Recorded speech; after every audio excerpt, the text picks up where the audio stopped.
This is a little, perhaps, more personal. There have been times in my life when I felt my lamp had no oil and my spiritual tank was empty. I know that as long as life lasts, we will have full lamps, empty lamps, and partially filled lamps. But I am happy to say that during the dark times, I was rarely without a glimmer of light, thanks to God. I'd like to tell you one example of my lamp being full. We have a wonderful son. During the teen years and beyond, my lamp had almost burned dry. Now my lamp is burning brightly. Our son has turned his life around. Thank you.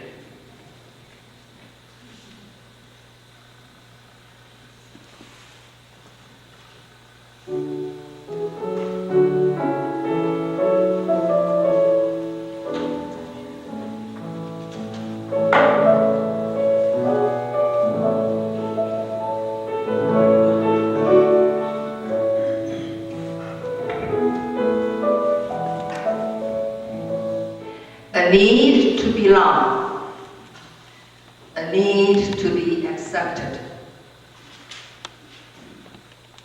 This was about some 50 years ago. My name was then Cong San Zhu. Cong was my maiden name. Perhaps that wasn't my concept then. I didn't realize I had a need. I was just simply confused and in despair. I came here, arrived in Toronto to study in the graduate school. There wasn't much interactions like public schools. People came from all over the world. Everybody was busy with their dissertation. I came here faced a huge blockade. Climate, people, the difference, very different, faces different, language different, traditions different, customs different, festivities different, religion, education, everything, the total environment. I faced that total environment. And in the studies was difficult. No language, a language barrier. And the people came from,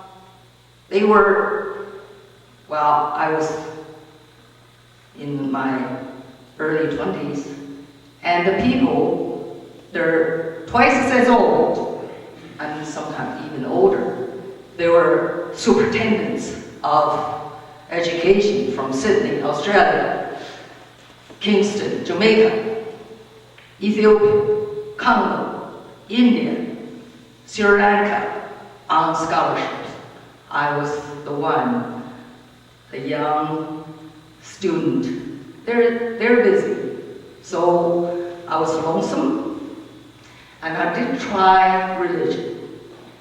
I went to St. Mary's, St. Andrew's, St. Paul's, all different churches. Finally, I tried Bloor United. Dr. House was there. And then, in the later years, I joined the church, Timothy Eaton Memorial Church. And there were hands reaching out towards me, and I was very happy. I could say this: in despair, I did knock, and the door opened. Several hands reaching out towards me, and I was melted down, literally, and was very happy. I was welcomed to the bosom of Christianity, and ever since, my lamp was filled to the rim. Thank to God.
been a momentous year for the Wright family.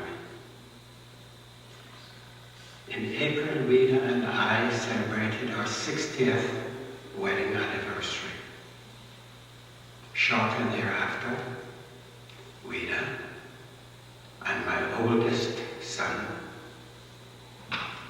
developed a severe, life-threatening illness.